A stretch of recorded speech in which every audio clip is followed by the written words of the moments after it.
Hi అండి, అందరికీ నమస్కారం. మీరు చూస్తున్నారు అడ్డూరి ఛానల్. నా పేరు అడ్డూరి.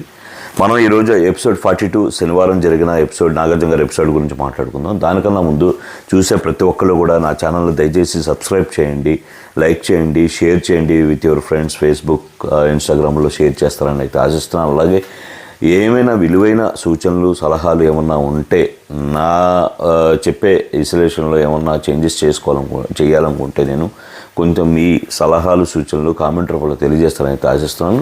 అయితే మనం 42 ఎపిసోడ్ శనివారం జరిగిన నాగార్జున గారి ఎపిసోడ్ గురించి మాట్లాడే వెరీ హైలైట్ పాయింట్స్ మనం మాట్లాడుకుందామండి. మరీ ఎక్కువ లెంతీగా అవసరం లేదనేది నా ఫీలింగ్. ఏం జరిగింది, తప్పేంటి, ఒప్పేంటి, సింపుల్. అయితే ప్రోగ్రామ్ స్టార్ట్ అయింది. నాగార్జున గారు ఏదైతే ఫ్రైడే జరిగిన కొన్ని విషయాలని మనకు చూపించడానికి జరిగింది. అందులో మెయిన్గా ఆయేషా గారు వంటగది. ఆయేషా గారనే కాదు, ఎవరైనా సరే, అది మాధురి గారు అవ్వచ్చు, లేదంటే ఎవరైనా అవ్వచ్చు, అక్కడ వంటగదిలోకి రావాలంటే ఇంకా వీళ్ళ పెత్తనం కొద్దిగా సాగుతుంది.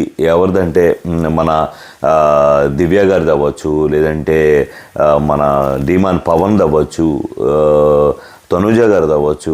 వీళ్ళందరూ ఏంటంటే కొంత వంటగది అంటే వాళ్ళకే సొంతం, లేదంటే వంట అంటే వాళ్ళే చేయగలరు, మెయింటెనెన్స్ అంటే వాళ్ళే చేయగలరు అన్న మైండ్ సెట్తో ఉన్నారనేది ఒక్కోసారి అనిపిస్తూ ఉంటుంది. ఎంత ఇష్టమైనా తప్పు చేసినప్పుడు తప్పు అని చెప్పాలి. నాకు దివ్య గారు అంటే చాలా ఇష్టం. ఈవెన్ ధీమాన్ పవన్ అన్న కూడా చాలా రెస్పెక్ట్. ఎందుకంటే యాజ్ అ కామన్ మ్యాన్గా వెళ్ళి తను అంత బాగా ఆడుతున్నాడు, ఎక్సలెంట్, అన్ని గౌరవాలు ఉంటాయి. కానీ తప్పు చేసినప్పుడు తప్పనే చెప్పాలి. ఇప్పుడు ఆయేషా గారు చపాతీ చేస్తున్నారు, చపాతీ పుల్కాను చేస్తున్నారు. ఆ రోటీ చేసేటప్పుడు దివ్య గారిని ఇది మాడిపోతుంది, కొద్దిగా నాకు ఎలా చేయాలో చెప్పవా అంటే, అమ్మో ఇప్పుడైతే ఫుడ్ మీద ప్రయోగాలు చేయలేను, కావాలని ఇంటికి వచ్చి చెప్తాను. అంత అవసరం లేదని అనిపించింది. అడిగింది అలా కాల్చాలి, ఇలా తిప్పాలి, ఇలా స్విమ్లో పెట్టాలి, లేకపోతే మీడియం పెట్టాలి, ఏదైనా చిన్న సలహా అనేది ఇవ్వచ్చు. నేను ఇప్పుడు ప్రయోగం చేయలేను కదరా అని చెప్పేసరికి అమ్మాయి నిజంగా కొద్దిగా నేను ఎందుకంటే నేను చెయ్యాలి కదా, నెక్స్ట్ వీక్ ఏమన్నా వంటలోకి వస్తే నేను చెయ్యాలి కదబ్బా, అందుకే అడుగుతున్నాను, టాస్క్ ఇచ్చినప్పుడు చేయలేను అని అనకూడదు కదా అని చెప్పి ఉద్దేశంతో అడిగితే దివ్య గారు దాన్ని చాలా సింపుల్ వేలో అలాగా రిజెక్ట్ చేయడం అనేది ఆమెకు బాధ అనిపించింది. ఈ తర్వాత ఏమైంది, ఆమె ఏదో ఆమె ఫుడ్ పెట్టుకొని ఆమె కర్రీ ఆమె వడ్డించుకుని ఉంటే ధీమాన్ పవన్ చాలా చిరాగ్గా పెట్టాడు మొహం. నేను ఏదో ప్రోమోలు వేసినప్పుడు లేకపోతే మామూలుగా చూసినప్పుడు నాకేం అనిపించలేదు, కానీ ఈరోజు చాలా దగ్గరగా చూపించినప్పుడు మాత్రం ఆయన చిరాగ్గా మొహం పెట్టి వేసుకుంటున్నాం ఏంటన్నట్టు అనడం ఏదైతే ఉందో చాలా ఎవరికైనా బాధ అనిపిస్తుంది. ఫుడ్ తినేటప్పుడు కాదు, కూడదు అంటే ఎవరిదైనా వేరే వాళ్ళు తీసుకుంటే అనుకోవచ్చు, తెలుసుకొని మాట్లాడాలి. ధీమాన్ పవన్ ఆ మాట అనేసరికి దివ్య అడగడం, ఆయన చెప్పడం, ఈ పోర్షన్లో ఆమె అయితే చాలా హట్ అయింది. అదైతే రాంగ్. అదే అంటున్నాను, ఇప్పుడు ఏది శాశ్వతం కాదు, బాత్రూమ్ శాశ్వతం కాదు, ఇల్లు తుడిచే కార్యక్రమము శాశ్వతం కాదు, డిష్ వాష్లు శాశ్వతం కాదు, వంట అనేది కూడా శాశ్వతం కాదు, రేషన్ మ్యారేజ్ ఏది శాశ్వతం కాదు. ఏదైనా సరే తాత్కాలికం. ఏదైతే డ్యూటీ ఇస్తారో ఆ డ్యూటీ చేసి మనం దిగాల. అంతేగాని అదంతా మన సొంతం అనుకుంటే మాత్రం దానంతా పిచ్చితనం వేరేది ఉండదు. ఎందుకంటే వచ్చిన వాళ్ళు కూడా చేయాలనుకుంటారు, వాళ్ళకి డ్యూటీలు పడతాయి. సో ఇది దీనికి సంబంధించి శుక్రవారం జరిగిన వంటగదికి సంబంధించి జరిగిన నా యొక్క విశ్లేషణ. గారికి సంబంధించి ఏదైతే నాగార్జున గారు పోల్ పెట్టి ఆమెని ఈ వారం రోజులు జరిగిన విషయాల గురించి డిస్కస్ చేశారో ఆ విషయంలో కంప్లీట్గా ఆడియన్స్ ఇంకా 60% అలా ఇచ్చారు, కానీ నేనైతే మాత్రం 80% ఇస్తాను. ఎందుకంటే ఆమె 2 విషయాల్లో ఆమె కన్విన్స్ చేయలేకపోయిందని చెప్పాలి ఆడియన్స్. నన్ను మాట్లాడిన దాంట్లో ఏంటంటే ఏదైతే ఆమె దగ్గర ఉన్న పవర్కు సంబంధించి సంజన గారు, మెయిన్గా సంజన గారికి ఏంటంటే ఏ ఎండక ఆ గొడుగు టైపు అనేది, అంటే మెత్తగా కనిపించిన వాడి మీద ఎక్కేస్తుంది, కొద్దిగా గట్టుగా కనిపించిన వాడి దగ్గర తగ్గు ఉంటుంది అనేది నాకు ఈ వారం రోజుల్లో నాకు అర్థమైంది. ఏమే కాదు, చాలామంది రంగులు బయటకు వచ్చింది. ఎమాన్యుల్ రంగులు బయటకు వచ్చింది, తనుజ రంగు బయటకు వచ్చింది, చాలామంది రంగులు బయటకు వచ్చాయి తద్వారా ఈ వైల్డ్ కార్డ్ ఎంట్రీస్ ద్వారా. అందులో సంజన గారు ఏమన్నారంటే ఈ పవర్ ఉండాలా, ఏమి డిజర్వ్ ఈ పవర్ ఉండడానికి, అంటే ఎవరైతే ఎలిమినేషన్లు ఉంటారో వాళ్ళని సేవ్ చేసే పవర్ అయితే మాధురి గారు వచ్చేటప్పుడు ఇది డిజర్వ్ ఆమెకు ఉండడం. అంటే సంజన గారు అనడం ఏంటంటే డిజర్వ్ అండి, ఆమె సేవ్ చేసే అధికారం ఆమె దగ్గర ఉండడం మంచిదే, ఎందుకంటే ఎవరు బాగా ఆడుతున్నారు ఏంటని చూసిస్తుంది అది అని చెప్పి. వాస్తవానికి ఆమెతో ఎవరైతే దివ్య గారు చెప్పారు ఈ విషయాన్ని, కరెక్ట్గా చెప్పారు. దివ్య గారి విషయంలో మాత్రం ఏకీభవిస్తాను.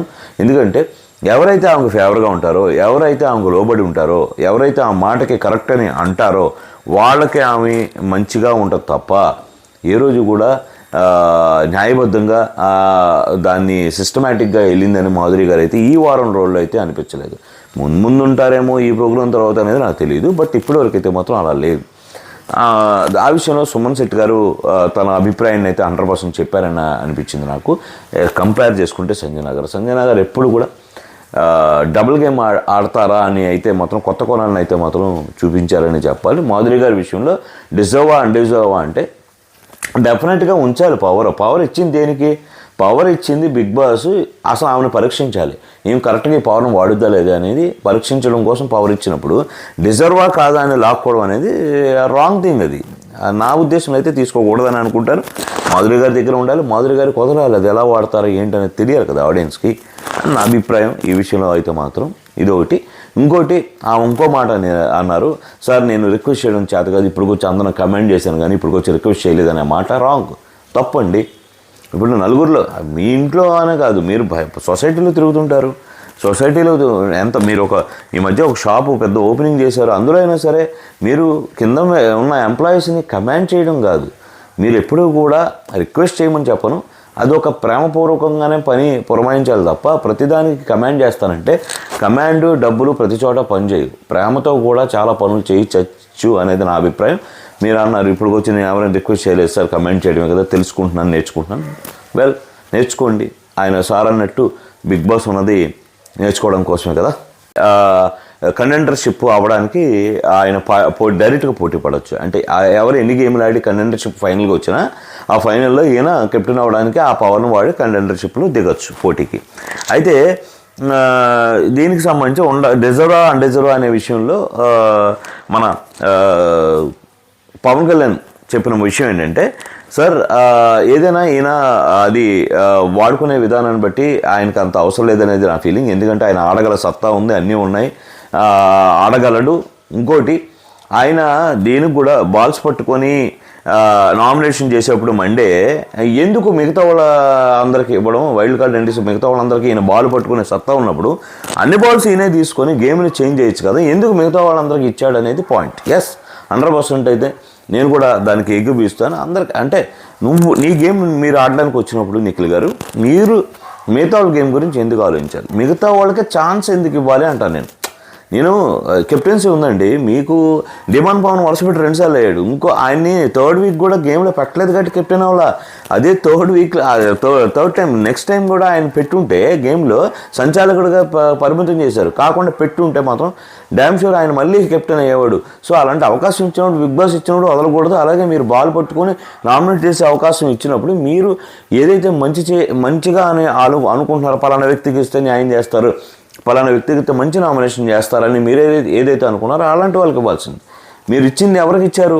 మాధురి గారు లాంటి వాళ్ళకి ఇచ్చారు, రమ్య గారు లాంటి వాళ్ళకి ఇచ్చారు, ఆయేషా లాంటి వాళ్ళకి ఇస్తే ఏమైందంటే వాళ్ళందరూ వాళ్ళ మైండ్ సెట్ బయట నుండి ఏదైతే ఉందో అది ఈ ఎవరైతే గ్యాంగ్స్టర్స్ అంటే ఇప్పుడున్న ఓల్డ్ కంటెస్టెంట్స్ ఎవరు ఉన్నారో వాళ్ళకి ఇచ్చి వాళ్ళ ద్వారా వాళ్ళ కోరికలను తీర్చుకున్నారు నామినేషన్లో. అది ఎంత మిస్టేక్ జరిగింది దానివల్ల. సో పవన్ కళ్యాణ్ అన్నట్టు మీరు 5 బాల్స్కి 5 బాల్స్ మీరే పట్టుకొని మీరే నామినేట్ చేసే అవకాశం అందరికి ఇవ్వాల్సింది. డిఫరెంట్గా జరిగేది, న్యాయబద్ధంగా జరిగేది అనేది నా ఫీలింగ్.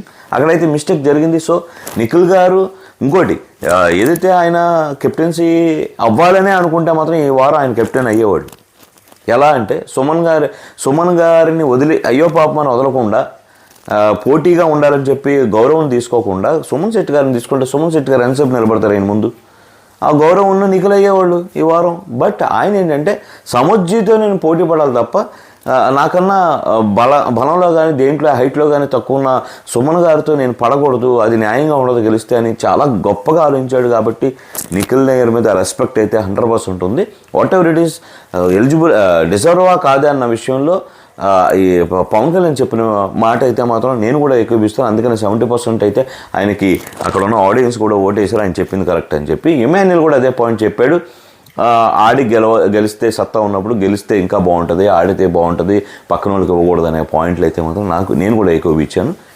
ఇది దీనికి నిఖిల్ గారికి సంబంధించి పవన్ కళ్యాణ్ గారికి నేను మన రమ్య గారిని కన్ఫెషన్ రూమ్కి పిలిచి ఒక విషయం అయితే మంచి పాయింట్ రైజ్ చేశారు. అది ఎప్పటి నుంచో నాకు కూడా ఉంది. ఈ పాయింట్ మీద ఖచ్చితంగా మాట్లాడాలి, ఎందుకంటే ఆ మాట్లాడిన మాటలు చాలా చండాలం, రాంగ్ అనే రమ్య గారి గురించి అయితే నేను చెప్తాను. రమ్య గారు ఒంటి మీద చేసి మాట్లాడుతున్నాడు, నేనైతే కింద పడేసి తొక్కేదాన్ని కొట్టేదాన్ని అని చెప్పి ఆయన మాట్లాడారు. మాధురి గారితో షేర్ చేసుకున్నారు. ఈవెన్ అమ్మాయిలు పిచ్చి అనే ఒక ముద్ర కూడా వేసే ప్రయత్నం అయితే ఇంత పెద్ద ప్లాట్ఫామ్ మీద, ఓపెన్ ప్లాట్ఫామ్ మీద మీరు పవన్ కళ్యాణ్ గురించి మాట్లాడారు కదా. ఆయన ఏ ప్రొఫెషన్ నుండి వచ్చాడు, ఆయన వ్యక్తిత్వం ఏంటి, ఆయన వ్యక్తిగత జీవితం ఏంటి అనేది ఈవెన్ మీకు ఎంత తెలుసో నాకు తెలియకుండానే ఈవెన్ మీరు చూసే మాకు కూడా ఏమి తెలియదు అంత డీప్గా. ఇంకోటి, పవన్ కళ్యాణ్ వచ్చిన 5 వారాల నుంచి కూడా ఆయన ఏ రోజు కూడా గడిచిన 40 రోజుల నుండి ఆయన ఏ రోజు కూడా మిస్బిహేవ్ చేయలేదనేది చెప్తాను. ఫ్లడ్ చేయడం వేరు, ఒక అమ్మాయి అంటే ఇష్టమని ఎక్స్ప్రెస్ చేయడం వేరు. అంతేగాని ఏ రోజు ఎవరిని ఫిజికల్గా ఇబ్బంది పెట్టడం కానీ, లేదంటే హెరాస్మెంట్ చేయడం కానీ, లేదంటే ఇంకో విధంగా బిహేవ్ చేయడం కానీ ఆయనైతే ఏ రోజు చేయలేదు. చాలా మంచి కుర్రాడు అనే ఫీలింగ్ అయితే అందరికీ ఉంది. అదొక ఆ విషయం, దాన్ని కాంట్రాక్ట్ చేస్తూ మీరు ఏమన్నారంటే అమ్మాయిలు పిచ్చి అది ఇది అనడం అనేది, ఆ విషయం మీద నాగార్జున గారు అడిగారు. అదే విషయం మీరు డైరెక్ట్గా చెప్పండి అంటే పవన్ కళ్యాణ్ కూడా ఆశ్చర్యపోయి నాగార్జున గారు కూడా ఒక మాట అన్నారు, ఆయన వ్యక్తిగత జీవితం ఏది కూడా నీకు తెలీదు ఆయనది, నువ్వు ఎలాగా స్టేట్మెంట్ ఇస్తావంటే అవును సార్ నేను ఆ స్టేట్మెంట్ ఇచ్చి ఉండకూడదు, నా ఇంటెన్షన్ ఆ వర్డ్ రూపంలో చెప్పకూడదు అంటే ఇంటెన్షన్ ఉండొచ్చు, అభిప్రాయం ఉండొచ్చు, కానీ ఎంతవరకు అది కరెక్ట్, అభిప్రాయాన్ని ఆ స్థాయిలో చెప్పాలా లేదా అనేది కూడా నాకు ఎందుకో కరెక్ట్ కాదనిపించింది. పవన్ కళ్యాణ్ గారి విషయంలో ఏదైతే 57%, 43%, 57% పీపుల్, 53% పీపుల్ ఏదైతే ఆయనకి అగెనెస్ట్గా వేశారో అది కూడా రాంగ్ అనే నా ఫీలింగ్. ఎందుకంటే తనూజ గారిని ఇష్టపడడం తప్పేం కాదు. అలాగే తనూజ గారి దగ్గరికి వెళ్ళి కొన్ని 2-3 సార్లు ఓదార్చడానికి ప్రయత్నం చేసినప్పుడు కొంత తనూజ ఇసుకున్న మాట కూడా వాస్తవం, కానీ టోటల్గా ఆయన ఏదో ఆ అమ్మాయిని టచ్ చేస్తున్నట్టు, కావాలని రుద్దుతున్నట్టు మాట్లాడడం అనేది కరెక్ట్ కాదనిపించింది. ఆ మైండ్ సెట్ అయితే అబ్బాయి కాదనేది నా అభిప్రాయం. ఈ రితు చౌదరి డిమాండ్ పవర్కి సంబంధించి ఈ ట్రాక్ అనవసరమైన ట్రాక్ అని అనిపించింది. అంటే భావాలు రావడం ఎలా పుట్టుద్దో తెలియదు, ఒక మనిషి మీద ఒక ఇష్టం అనేది ఎలా పుట్టుద్దో తెలియదు, ఒక బంధం అనేది ఏర్పడుద్ది, ఏ సందర్భంలో ఏర్పడుద్ది, ఏ రీజన్తో ఏర్పడుద్ది అనేది ఎవరూ చెప్పలేం. కానీ ఇప్పుడు ఇక్కడ వచ్చిన టాస్క్ ఏంటి, మనం గేము గెలవాలి, దీని ద్వారా నీ కెరీర్కి ఉపయోగపడే విధంగా నువ్వు మలుచుకోవాలని అంత పెద్ద గొప్ప ఆపర్చునిటీ వచ్చినప్పుడు డ్యామ్ షూర్ దాంట్లోనే ఉండాలి, ఎంతో కొంత కంట్రోల్ చేసుకోవాలి, సెల్ఫ్ కంట్రోలింగ్ ఉండాలి. ఇవన్నీ కాకుండా ఈ లవ్ ట్రాక్లు ఈ విషయాల మీద పెట్టడం అనేది, ఈవెన్ పవన్ కళ్యాణ్ కూడా తనూజ గారి మీద టూ మచ్ ఫోకస్ పెట్టి దాన్ని ఎమోషనల్గా తీసుకుని ఆట మీద నుండి ఆయన తగ్గించాడు. అలాగే ఈ రీతు చౌదరి గారు వీళ్ళు కూడా ఈ లవ్ ట్రాక్ ఏమో కానీ కంప్లీట్గా వీళ్ళు ఒకళ్ళు కంప్లీట్గా డిమాండ్ పవన్ అయితే రీతు చౌదరి గేమ్ పరంగా యూజ్ చేసుకుందాం అనుకుంటుంది అనేది ఫస్ట్ నుండి నా డౌట్. అయితే ఈ డౌట్ నాకుంది, కానీ ఈ డౌట్ ఎప్పుడైతే నాగార్జున చూపించారు ఇంకా వేరే లెవెల్కి వెళ్ళిపోయిందని చెప్పను. ఎందుకంటే డిమాండ్ పవన్ పదే రమ్యని ఆమె జెన్యూనా, రితు చౌదరి లవ్ ట్రాక్కి సంబంధించి ఆమె జెన్యూన్గా ఉందా, నాతో జెన్యూన్గా ఉందా అనే విషయం అన్నిసార్లు అడగడం అనేది దీన్ని బట్టేనే రితు చౌదరి గారు ఇంకా డిమాండ్ పవన్ వదిలిపెట్టి ఆమె ఆట డిపెండ్ అవ్వకుండా ఆమె ఆట ఆమె ఆడుకుంటుందని అయితే నేను ఆశిస్తున్నాను. ఈ విషయంలో ఎవరైతే జనాలు కూడా డిమాండ్ పవన్ ఏదైతే కన్విన్స్ చేయడానికి ట్రై చేశాడో, లేదండి నేను కంఫర్ట్ జోన్లో ఉన్నాను, అవన్నీ కాదు, నేను అనుమానం పడట్లేదు, ఆమె మీద నాకు అనుమానం ఏం లేదు అని అన్నాడో 100% ఆయనతో ఏకీభవించలేదు కంప్లీట్గా. సో నాకు కూడా అదే అనిపించింది, ఏంటంటే కావాలని ఏమన్నా వాళ్ళిద్దరిని గేమ్ మీదకి పంపించడం కోసం ఇదంతా ఒక స్క్రిప్ట్ ప్రకారం అన్ని బిట్లు తీసుకొచ్చి వాళ్ళిద్దరిని ఏమంటారు ఎడ్యుకేట్ చేశారా అని అయితే నాకు అనిపించింది. బట్ మంచిదే, ఒక యంగ్స్టర్స్గా ఇద్దరు ఉన్నారు, వాళ్ళ కెరీర్ కోసం వాళ్ళు అంత కష్టపడుతున్న వాళ్ళు మిస్గైడ్ అయ్యి ఒక చెడదారిలో వెళ్తున్నారు అన్నప్పుడు ఒక బాధ్యత కలిగిన బిగ్ బాస్గా ఆ విషయాన్ని వాళ్ళ కంటి ముందే పెట్టి వాళ్ళని ఎడ్యుకేట్ చేయడం, లేదంటే వాళ్ళని దాని మీద ఇది చేయడం అనేది నాకు అందుకో కరెక్ట్గానే మంచిగానే అనిపించింది. బట్ ఇది కావాలని చేస్తున్నారు, ఎందుకంటే గేమ్ కోసం. ఎందుకంటే డీమాన్ పవన్ మామూలు మనిషి కాదు. ఆయన కనుక ఆడడం మొదలు పెడితే ఇప్పుడు వచ్చిన నిఖిల్ కూడా ఇబ్బంది పడతాడు. అంత సాలిడ్ పర్సను.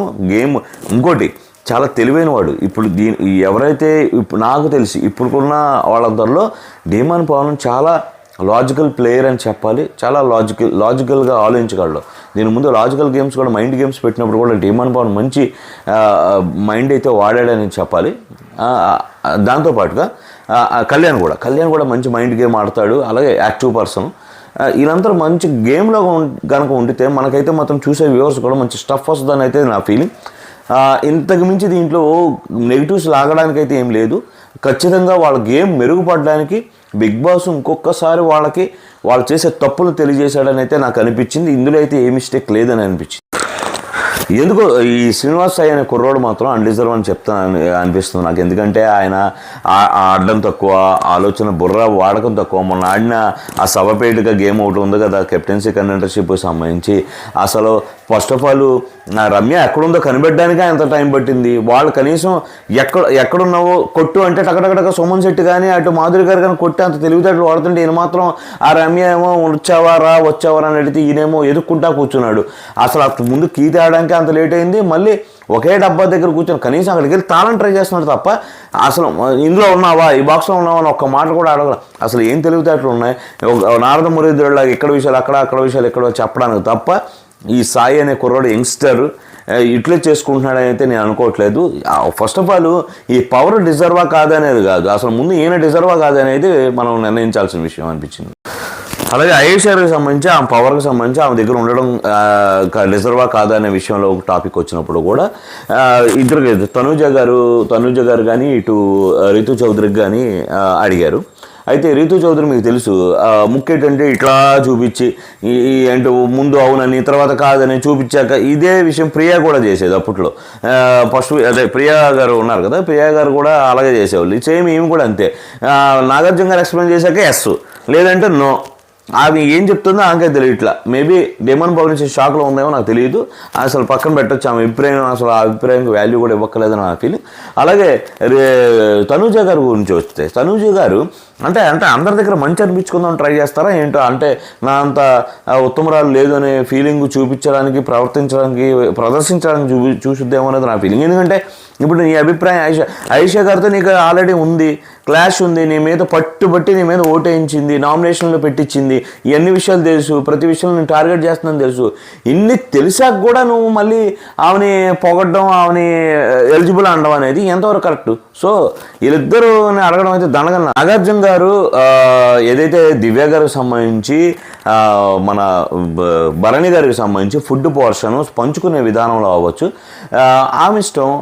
దాన్ని కూడా అంటే నాగార్జున గారు పట్టుబట్టి ఆ విషయంలో దివ్య గారిని భరణి గారిని పాయింట్అవుట్ చేసి నెగిటివ్ చేద్దామని ట్రై చేశారా అంటే ఆయన పర్సనల్గా కాదు, బిగ్ బాస్ టీం ఏమన్నా దివ్య గారి మీద కోపం పెట్టుకుందా అనేది నా ఫీలింగ్. ఎందుకంటే ఇప్పుడు ఎవరి పోర్షన్ వాళ్ళకి ఇచ్చినప్పుడు ఖచ్చితంగా ఆ పోర్షన్లో వాడాలి, ఆ బాధ్యత ఆమె మీద ఉంది. అయితే ఇక్కడ దివ్య గారు ప్రతి విషయాన్ని, ఫుడ్కి సంబంధించిన విషయాన్ని, ఆమె వంటగదికి సంబంధించిన విషయాన్ని కొద్దిగా సీరియస్గా తీసుకుంది, కొన్ని లిబరల్గా వదలలేదు, కొద్ది చూసి చూడనట్టు వదలలేదు. కొత్తగా వచ్చారు, అలవాటు పడడానికి టైం పడుతుంది, ఈ టైం కూడా వాళ్ళకి ఇవ్వలేదు అనేది ఖచ్చితమైన ఫీలింగ్, నా ఫీలింగే. దివ్య గారు ఆ విషయంలో మాత్రం మీరు ఓపిక పట్టాల్సి ఉంది అనేది ఫస్ట్ నుండి నాకు ఉన్న ఫీలింగ్. నేను ఈ విషయంలో ఖండించాను. నాకు ఎంతైనా ఇష్టం అయి ఉండొచ్చు, కానీ తప్పు జరిగితే తప్పే. సో మాధురి గారికి ఆ టైం ఇవ్వలేదు. అలాగే ఈ సభ్యులు వచ్చిన సభ్యులకు కూడా కూర్చోబెట్టి ఈ ఫుడ్కి సంబంధించిన రూల్స్ ఉంటాయండి, మెయిన్ మనం ఫుడ్ దగ్గర ఇబ్బంది పడతాం కానీ చెప్పాలా అంటే కొంతమందికి చెప్పారు, అనుకూలంగా ఉన్నవాళ్ళు కొంతమంది చెప్పారు. ఏమైతే యాజ్ ఏ మానిటర్గా ఏదైతే ఉందో రేషన్ మానిటర్గా ఉందో మేనేజర్గా ఆమె అయితే చెప్పలేదనేది వాస్తవం. చెప్పుండాల్సిన ఆమె చేసిన మిస్టేక్. అలాగే ఈ పోర్షన్ సంబంధించి గుడ్ అవ్వచ్చు, కర్రీ అవ్వచ్చు, ఆమె సగం తిని సగం మిగతాది తనకు నచ్చిన వాళ్ళకి ఇస్తుంది, అది తన ఇష్టం. అది కూడా నాగార్జున గారు ఏమన్నారంటే మిగతా వాళ్ళందరూ కూడా పంచొచ్చుగా అంటారు. ఎలా పంచుతారు సార్? అది రాంగ్, అది ఆమె ఇష్టం సార్. అది ప్రతిదీ ఎవరు ఇండివిజువల్ వాళ్ళు ఆడినప్పుడు ఫుడ్కి సంబంధించిన కూడా ఆమె దాచుకునే డబ్బు ఫుడ్ అవ్వచ్చు, ఆమె వేసుకునే క్లాతులు అవ్వచ్చు, ఏదైనా అవ్వచ్చు, ఆమె నచ్చిన వ్యక్తికి ఇచ్చుకోవచ్చు, ఆ స్వేచ్ఛ ఉంటుంది. అది ఆమె అభిప్రాయం. ఆ అభిప్రాయంలో కూడా ఏమైనా రాంగ్గా తప్పుగా ఉంటే డెఫినెట్గా వ్యూవర్స్కే వదిలేయాలి తప్ప అది మీరు మేనేజ్మెంట్ కానీ వాళ్ళకి నీ ఫుడ్ నువ్వు ఆ భరణి గారికి ఎందుకు ఇవ్వాలి, వేరే వాళ్ళందరికీ ఇవ్వచ్చు కదా అనేది చెప్పడానికి హక్కు లేదనేది నా ఫీలింగ్. ఆ విషయంలో దివ్య గారికి నేను ఓటేస్తాను. బట్ ఏదైతే కూర ఇంత తీసుకున్నారో మాధురి గారు ఆ విషయంలో కానీ, లేదంటే వాళ్ళకు రూల్స్ చెప్పే విషయంలో మాత్రం దివ్య గారు రాంగే. అలాగే భరణి గారిని కూడా పదే పదే టార్గెట్ చేయడానికి ట్రై చేసినట్టయితే అనిపించింది. మేబీ ఈ వారంలో నాకు వచ్చే బజ్ ఏంటంటే ఆల్రెడీ భరణి గారు అనే మాట బాగా వినిపిస్తుంది ఎలిమినేషన్లో. ఐ థింక్ భరణి గారు అయితే వెళ్ళారు. ఒకళ్ళు వెళ్ళినా ఆయన్ని ఏ సీక్రెట్ రూమ్లో ఉంచుతారని అయితే అనుకుంటున్నాను. ఆయన గేమ్ కూడా కొంత డౌన్ అయింది ఈ రిలేషన్లో పడి. మేబీ ఆ ఓటింగ్ మీద ఎఫెక్ట్ పడిందేమో. బట్ నేను అనుకోవడం మాత్రం మోస్ట్ డిజర్వ్ భరణి గారు అయితే కొంతకాలం ఉండాలనేది నా ఫీలింగ్. ఎందుకంటే ఆల్రెడీ శ్రీజ వెళ్ళిపోయింది అన్యాయం. కానీ ఇంక ఒకవేళ భరణి గారిని కనుక అలా పంపించే అవకాశం ఉంటే మాత్రం పంపిస్తే డెఫినెట్గా చెప్తున్నాను వ్యూవర్స్ అయితే మాత్రం ఈ విషయంలో చాలా సీరియస్గా ఉంటారనేది నా ఫీలింగ్. ట్రోల్స్ అయితే గట్టిగా నడుస్తాయి అనేది నా ఫీలింగ్. ఇది ఈరోజు ఎపిసోడ్కి సంబంధించి ఓవరాల్గా జరిగిన విషయం, నా అభిప్రాయాలు. అలాగే మీ అభిప్రాయాలు కూడా కామెంట్ రూపంలో తెలియజేయండి.